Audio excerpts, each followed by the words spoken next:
The sponsor of Liftoff with Keith is the one and only CompassStrategicAdvisors.com, an experienced partner to help you navigate everything from cap tables to stock option and compensation plans and all types of backroom and marketing services.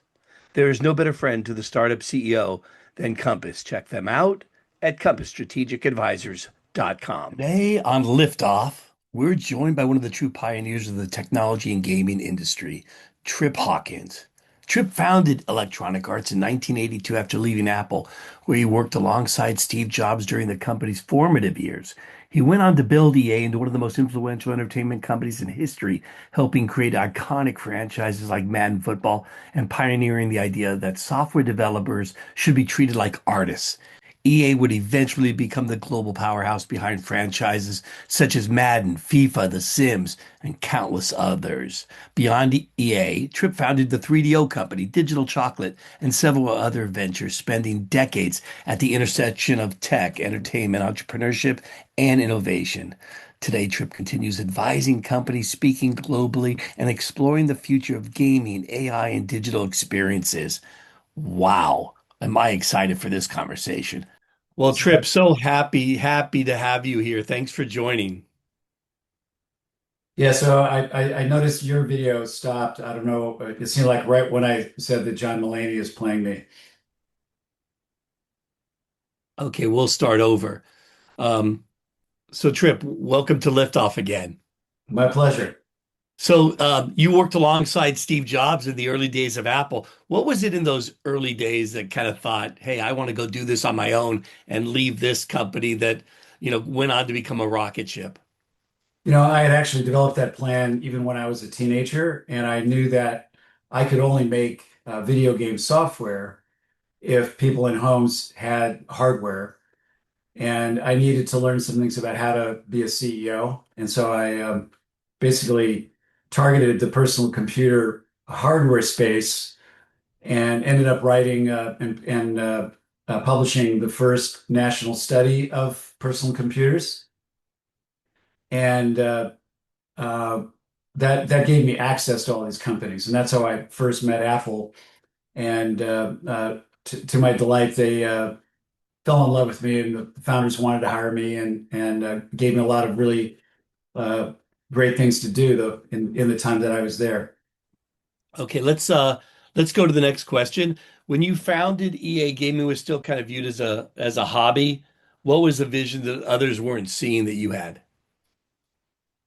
There were a bunch of things. I mean, the arcade games had been around for several years, but they were just a form of amusement. I was looking for the learning value of how we learn by doing and how play fundamentally, drives the way we absorb experience and knowledge. And therefore, I was interested in real world subject matter that could be simulated by a computer. And once I had any idea about computers, I wanted to have the visuals be like TV. So I knew it was going to take some time for all of that to happen. And I just kind of settled in for the long haul. And, that allowed me to finish school, spend my time at Apple, helping build up that market, learning how to be a CEO, but always with that goal in mind that I was going to start my own company. I started Electronic Arts in 1982, and I actually decided back in 1975 that I would start my game company in 1982. And 7 years later, I did that. Were you more driven by entrepreneurship or the desire to run a gaming company or just doing something in tech? What was your main catalyst? Back when I was a teenager, I decided that I could make a better uh, D&D style football game, football Yeah, simulation with cards and dice, and I could implement real strategy because I was a football player. I was even thinking about becoming a football coach, and I love football strategy. I love it. And so I was able to commercialize a game like that, and I learned two things from the experience. One was I didn't really understand how to run a business, and it was disappointing because I didn't have enough money and couldn't really make it work. So it was kind of creatively devastating because I had delivered this really fantastic creation of this game, and my limited customer base loved it. It was genuinely an exceptional game. but the business could not continue because I didn't have enough money to invest in it. So I learned two things. One is, wow, this is really exciting. I love being an entrepreneur. I want to do this again. But number Yeah, two, I want to do it correctly the next time. I love it. Trip, that leads me right into another football story, which is Madden. This has to be the cornerstone of EA. What a phenomenal franchise you built. It was probably worth, a billions of dollars itself as a franchise, and it's still thriving today. I don't know. I forget what number we're on in terms of years. And now they're making a movie, and I understand you're even going to be in the movie.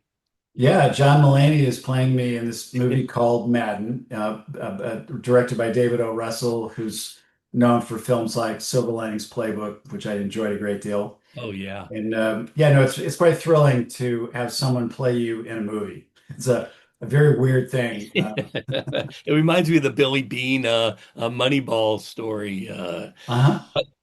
Yeah. What about that partnership though? How did that come together? I mean, that is a partnership that might be in the Hall of Fame itself. Well, yeah, thank you. I started EA Sports by designing a game called Dr. J and Larry Bird Go One-on-One. Oh yeah. And once that had success, I thought, okay, now I can justify spending the time to do something much more complicated, football, because that was my favorite sport at the time. Of course, football, you have 22 guys running around on the screen. With one-on-one, we just had two guys running around. And of course, uh, when we were trying to do this in the early 80s, the best machine available was the Apple II, and it was not really a graphics titan. You know, Right. it had bitmap graphics, which most of the other competitors did not. It had a reasonable number of colors, but in terms of redrawing sprites and animations, very difficult. So it ended up being the case that I was biting off more than I could chew, and the game took a long time to develop. But when I started that project, I thought to myself, I don't know that I need an individual football player to be my design partner. It would probably be important to have a coach help me because a coach has a deeper knowledge about the game than I do. And I actually approached Joe Cap, the former Minnesota quarterback who had become the coach of the University of California Bears. So he was in my region. And I thought, well, let's see if he'd like to do this. But I didn't want to have to pay a big amount of cash or pay royalties or necessarily have his name on the game. So we had a very nice meeting. He was very interested, really good guy. I like Joe. But he then said, I want to have my name on it and I want to get royalties. And at that point, I thought, okay, I guess what that means is that anybody that I want to collaborate and have as an advisor on this is going to want that. So I might as well just go to the top of the pile. Who would be the number one best celebrity sports personality to make a football game with? And it was rather obvious that it would be John Madden. At that time, he was doing the Miller Lite commercial, beer I ads. remember. He was the Ace Hardware guy. He was on television in so many different contexts. He'd already, Was I he think doing once, Monday Night Football with Pat Summerall? well, he was already doing football announcing. Over the Yeah. course of his career, he won 16 Emmy Awards and he worked on all the networks at different time periods. And he had already won a few Emmy Awards. And he had written a few books that he had written a book actually that helped women understand football. So he was an everyman, someone who was Yeah. really good at trying to include everybody in the phenomenon and bringing it kind of to a mass market audience by indulging in topics like turducken. I mean, John was a really brilliant guy, a really high IQ human being, Yeah. a really very intentional, very serious person. If you're having a private meeting with him, he's dead serious. He's also really profane. Like every third word is an F-bomb. And you see this in his intellect that when he was on the air, he never screwed up. And he's basically performing almost like a persona. He created a very amusing, entertaining character that he expanded on from some of the sidelined histrionics that he'd already become known for. But he was a deadly serious competitor and a damn fine one. I mean, a great strategist, really good at engaging with and building community and having the support of his players. So he was a major uh, role figure in my life. One of my most important mentors, kind of like a father, a father figure, and it was just a delight for me to have the opportunity to work with him. That's really nice of you to share, because he is a legend here in the Bay Area where I am as well. And I didn't know some of those points. I can't wait to see the movie. Remind me again, who's playing John? It's Nick Cage. Oh gosh, perfect. I cannot wait to see Yeah, no, this. the film has a great cast. You'll recognize all the names Oh my and God. faces. Oh my God. And John Mulaney, that's a nice story too. Trip, when you're building software in the gaming world, especially, it's so crazy. There are all these platform changes, all these theme changes. How do you manage through all of those steps and those shifts from, PC and console and mobile and cloud and whatever comes next? And not to mention the publishing agreements and channel relationships, all that stuff. Yeah, it's unfortunate that video games have been one of the relatively few media data types that hasn't really had an industry standard. And yeah, so you're rolling with the punches all the time because all these different platforms are coming out. They're proprietary, they're owned by individual corporations, and in many cases, they have characteristics of monopolies. And the saving grace that still makes it work is that once you've written software, it's not that hard to transport or translate that software code to run on a slightly different platform. And all the platforms have a whole lot more similarities than they do have differences. And you just have to learn how to map it out and look at all the different hardware opportunities, operating system platforms, uh, and figure out a plan on how you're going to develop your technology so that it's more Yeah. transportable. Example with EA in the early days is that there were three very similar 8-bit game machines in the early 80s: the Apple II, the Commodore 64, and the Atari 800. And then I could even throw in later, the Atari 2600, their first console, Right. but then also later the Nintendo.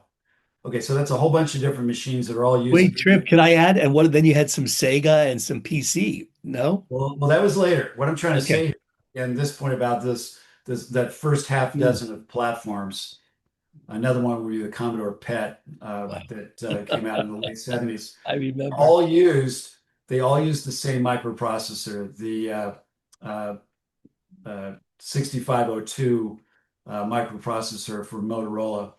And that made it, if you're going to if you're going to make a game for the Apple II, the Commodore 64 is going to be an easy translation because it's also using the same processor.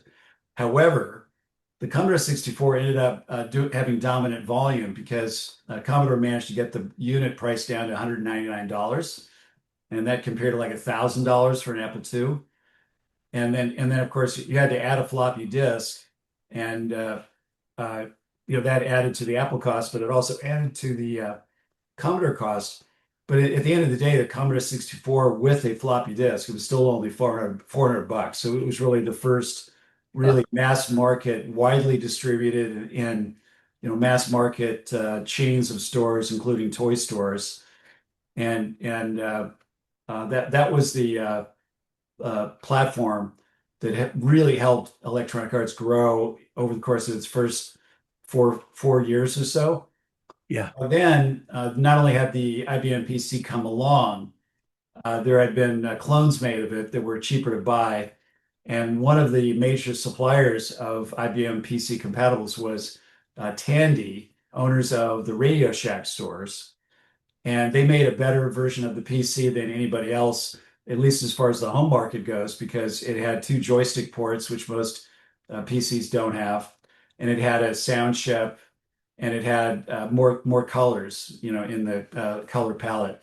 So it was just a really fantastic home computer in the late 80s that allowed Electronic Arts to have another platform growth stage. And of course, we were busily just trying to make as many good games, as many good products, and as many different product categories as we could.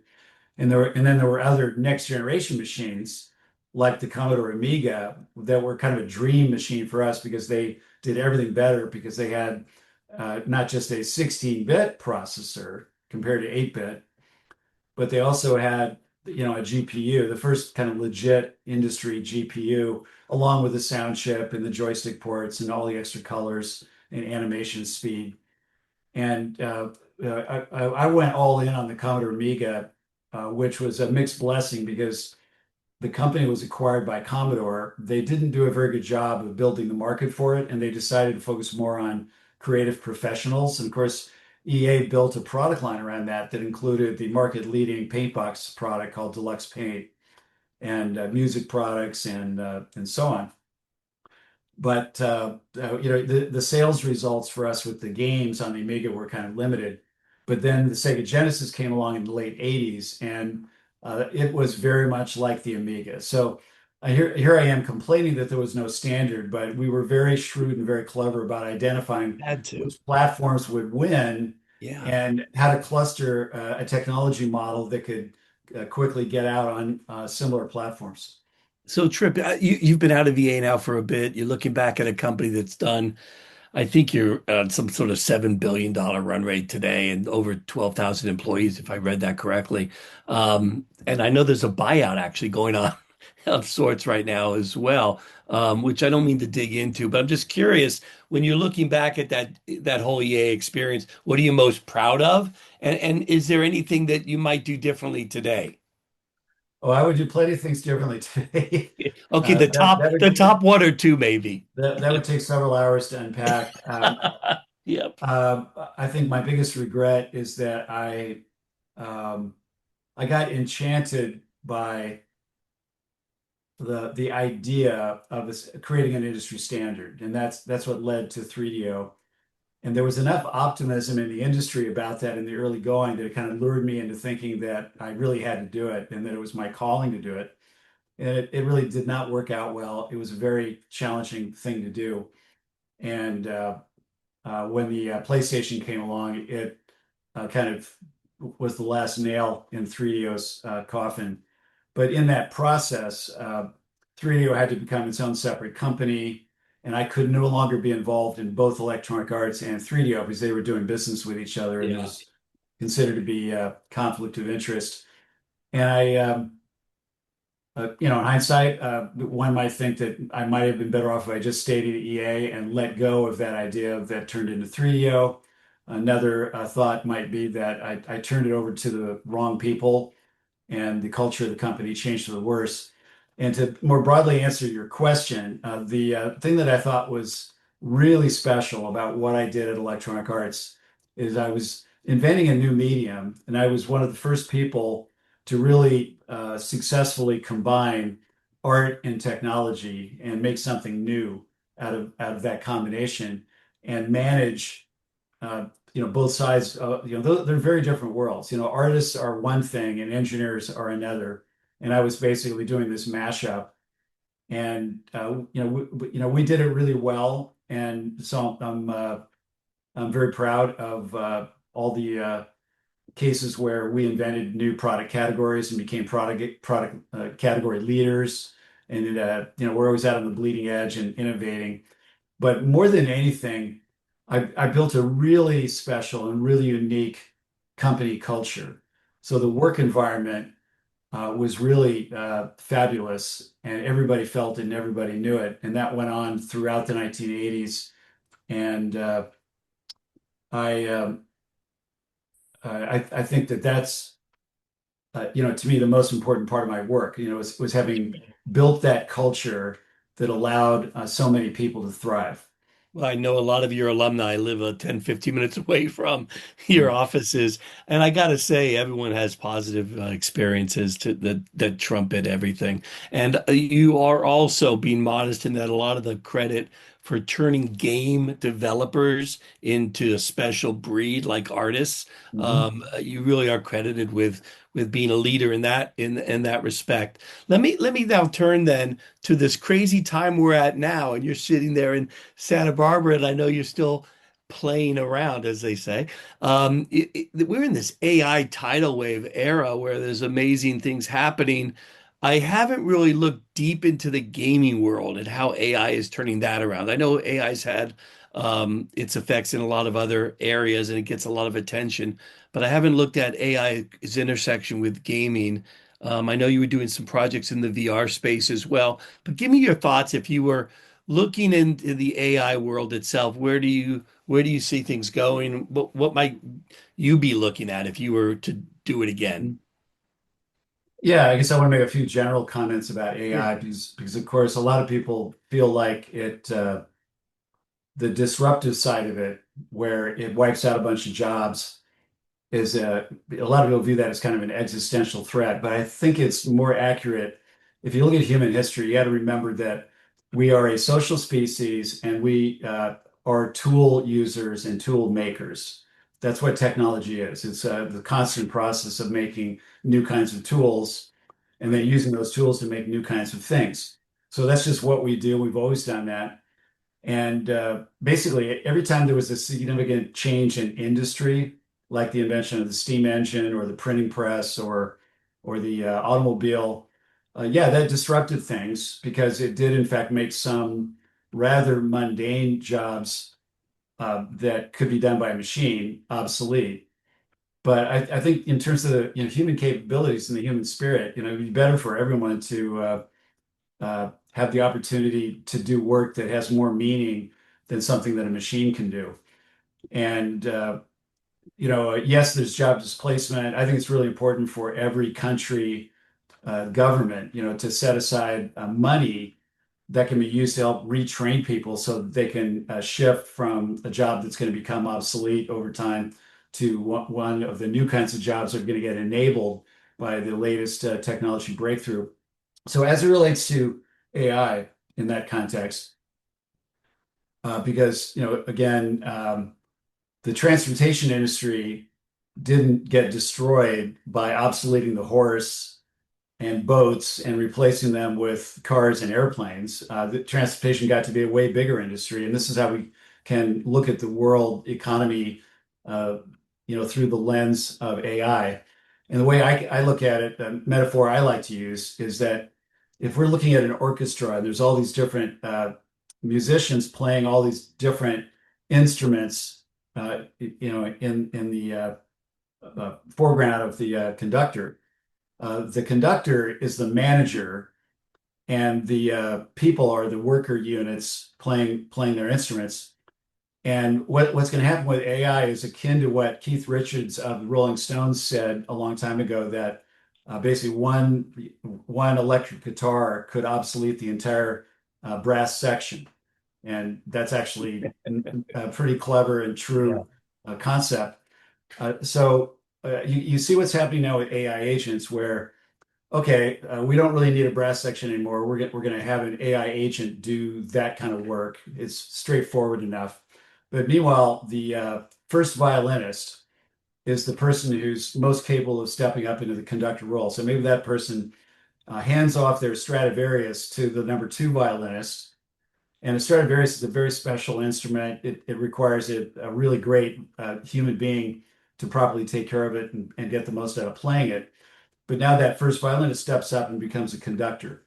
And if you're the conductor, you're the one who's orchestrating everything else. And over time, maybe more AI agents get plugged in. But basically, management shifts to becoming a roster of human beings that report to you, that you supervise and guide, and also some AI agents that are taking care of things that are more suitable for AI to do. The other thing worth remembering is that generative AI, which is the kind of AI that we're all using and coming to understand better. It's based on digesting a vast amount of information about our past.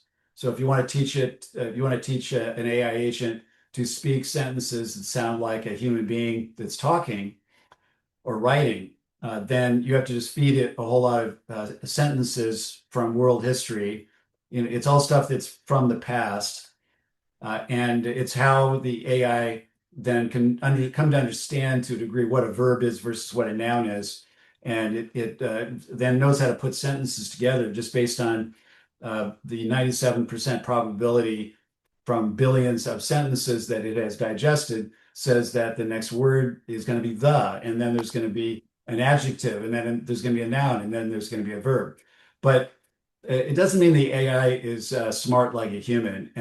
And the way we are especially smart, it goes back to what I said about being tool users, tool creators. We are fundamentally creative. We have a vast imagination.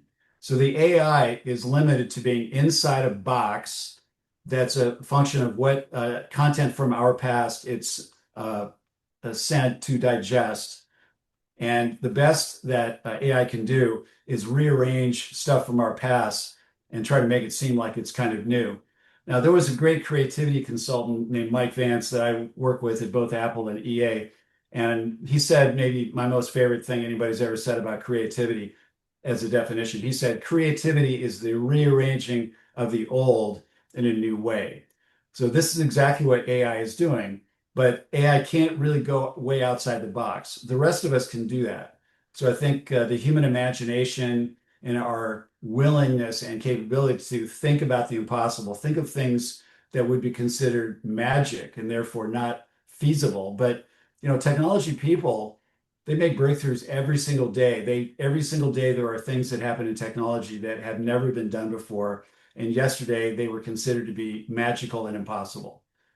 So, it's important not to give up on the human spirit and not to give up on these unique human capabilities that, AI is not likely ever to have.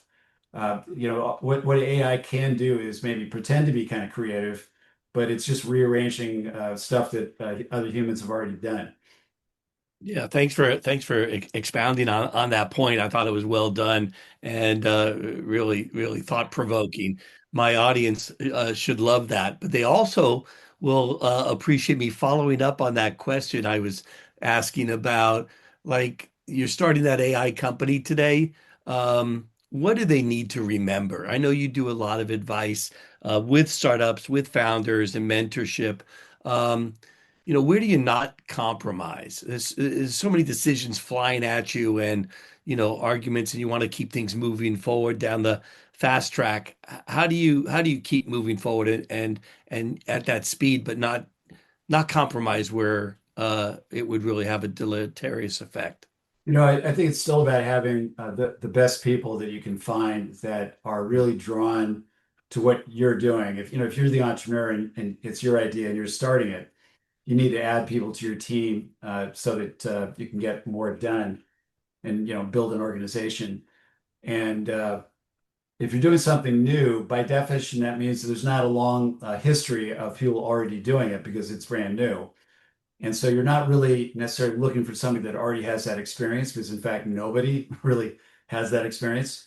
They may have experience that's similar, like maybe selling packaged goods software has things in common with SaaS software that's being delivered over the internet. And the salespeople in both cases, you could probably move from one to the other. But nevertheless, you're still trying to build the right organization. And instead of looking at people's resumes and looking at where they went to school and what they've already done, it's far more important to look for people that have the same passion that you as a founder has about what it is you're doing. And so that you as the founder, when you're hiring these people, believe, yeah, I'm going to run through walls and these people are going to run through walls with me. So you want the passion to be there, and then you also want the aptitude to be there. I remember in the first year at EA, I met a guy that was 16 and hired him, and met another guy that he knew because the two of them worked in a computer store together in Las Vegas. Hmm. and the other guy was 21, and these two people had incredibly high aptitude. Neither of them finished conventional high school, and neither of them went to college. Neither of them had a master's degree like an MBA. Mhm. What they did have is incredible passion and incredible aptitude. David Gardner, the 16-year-old, he ended up running all of Europe for Electronic Arts for quite a long time and won the OBE award from Queen Elizabeth, which is the highest honor that you can give to Wow. a person in England that's not British. And the other guy, Rich Hilleman, he also, like David stayed at EA for over 30 years, and Hmm. he for many years was the a chief creative officer of Electronic Arts. I worked with Rich on quite a few successful games when he was younger, and yeah, these are two super talented people that, again, didn't go to school, didn't have experience, and yet they were our kind of people. They fit right in to what EA was all about.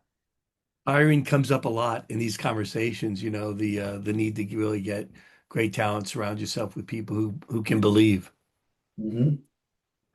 I know I'm taking a bit of time here. Let's move to our famous lightning round here, if you don't mind.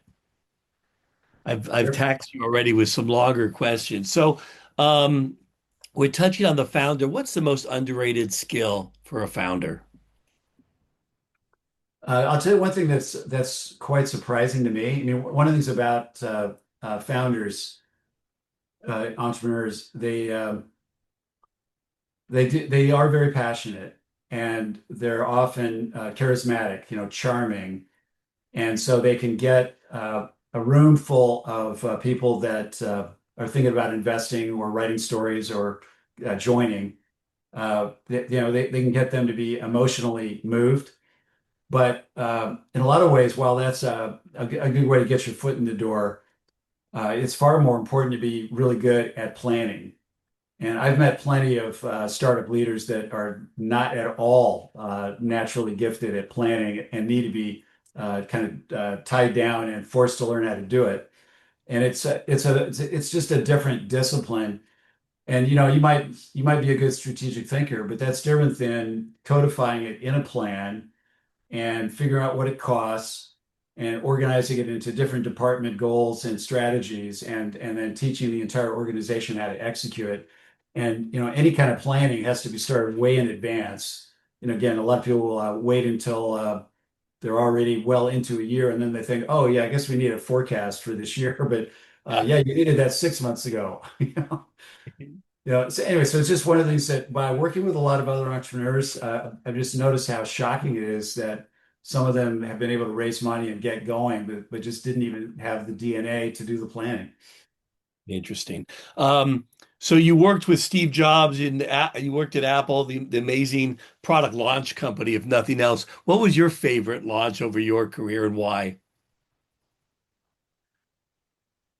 When I wrote the business plan for EA in the beginning, I already personally was going to make sure that I got built some of the sports simulation games because that was the product category that I was the most personally passionate about. I felt like I had the best understanding how to make authentic simulations that would really model the sports correctly, and that just had not been done. And I thought, this is just kind of my hobby. It's going to be my side gig. I don't need to take up a lot of space in the business plan, arguing for it. There's so many other things the business plan should have in it. So there's only two sentences about sports games in the whole business plan. And that's just me being shy about bragging about what I care about, and instead, talking about the bigger picture and trying to be really clear about all the market segments and different product categories. And we did target and become category leader in a lot of other ways. And because of the riskiest thing that was part of the strategic launch of EA was the decision I made based on experience at Apple, by the way, and also knowledge of what Hollywood did, which Yeah. was to sell directly to the retailers and not go through a stage of selling to distributors who would then sell to the retailers. And no independent software company of any kind had ever done that. In fact, Lotus had just come out with Lotus 123, the dominant spreadsheet of the 1980s. And even they just gave it exclusively to a distributor. They never sold it, directly to retailers either.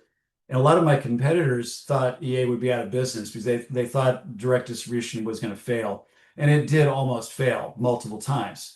And it turned out to be a very difficult thing to do because the retailers, they could really take advantage of things by letting the distributor take care of dealing with the publishers. And if you're a retailer in those days and you bought a few games from a distributor and they didn't sell, you could send them back to the distributor, and the distributor would give you a credit for something else from someone else, and then they would just sort of push it back to the publisher to say, "Sorry, I'm not going to pay you for these because they didn't sell." Right? Yep. Okay, so selling direct, it creates such a better strategic relationship with the consumers who are coming into the retail stores, and gave us the opportunity to have an influence over pricing and merchandising and displays and promotions and events in the retail space where the consumers were. And it got us out into the field talking to the people in the stores that were directly dealing with the customers and even talking to customers when we were out there. So it made a huge difference, but it was a very, very difficult thing to do. And years for it to really sort out as a win. And there was a constant temptation to just give up on it. But that commitment to that, it ultimately gave EA tremendous strategic power because we had the line that was unique to get more space on the store shelves. And then we could source products from other publishers. We could convince brands to license their brands to us. It just opened up all these product possibilities. And I was always running scared, knowing that the overhead associated with that, just this method of engaging with channels, I knew that it cost more. And I thought the only way I can really justify this is if I just put a lot more product through it. And so, yeah, I think in the 80s, the most useful thing I did, once the company got launched, was I really focused on figuring out how to just get more product generated in more different ways so we could keep that pipeline full. That's funny. As an aside, I had Gary Cusin on the podcast Uh, also, who I know you know all too well from well, GameStop. yeah, guys like Gary, that started a software only chain. First one was down in Texas. Um, yeah, it took a long time. At Apple, we waited a long time for there to be stores that wanted to just focus on these newfangled things called personal computers. Right. And then we had to piggyback on whatever distribution at EA. We had to piggyback on whatever distribution Apple had put together. But then you're really hoping and waiting for someone to realize that maybe you should make a store that only sells software. Oh, maybe it should only be games. Wouldn't that be great? Took a Uh, while. those were interesting days. Now I'm starting to have flashbacks, Egghead software and whatever else. I Yeah. mean, but let me help you wind this down because I got to let you go. But I wanted to ask you, what are you most excited about over the next 5 years in terms of where the gaming industry is headed? Well, I think overall, it continues to be very exciting that it's become such a social platform. And I think the most valuable thing that can happen when people play games is to be socializing with other people. And there are all kinds of games now where there's a cooperative mode where you can maybe play as a squad. Esports is like that. But I think we're going to see more and more of that. The more mass market the category is, the more you want to embrace every kind of player, and you want to give them the opportunity to have a social life to a degree that's part of gaming. And I think that's risen to the top of the pile. The second thing that is also well established now as a theme is the customers care about convenience. So things that are cloud-based, that creates a tremendous amount of convenience. You don't really even have to own the hardware that you're Yeah. using to play. And of course, mobility, that's another, huge contributor to convenience. And I think it's really valuable, really important to make it really easy for everybody to play and to connect with their friends and make new friends and it's I think it's maybe less about giant leaps in technology. It's like there's enough graphics power, there's enough sound, there's enough color. It's a pretty good looking medium now. It'll gradually get better, but I think it's more important to be thoughtful and creative about how you use the medium and how you engage people with it. Yeah, I was afraid you were going to say you're working on a new pickleball game. No. I am actually. I just have to say I'm not a pickleball fan. I prefer sports where there's more cardio. I feel like pickleball, they look like statues standing around. Well, on that note, to be honest, look, the U.S. just got knocked out of the World Cup. I got to go back to Yeah, yeah, that was my disappointing. FIFA. I have to go back to my FIFA game now, right? That's right. You can craft a different outcome. Yeah, I'm going to also. Well, I hope you stay active in all of this fun stuff. I always look forward to hearing about what you're up to, what you've been doing. Now I have a movie to look forward to, and much more, I'm sure. Yes, thank you. Great talking with you, Keith. Great talking with you, Trip. Thank you again. Take care.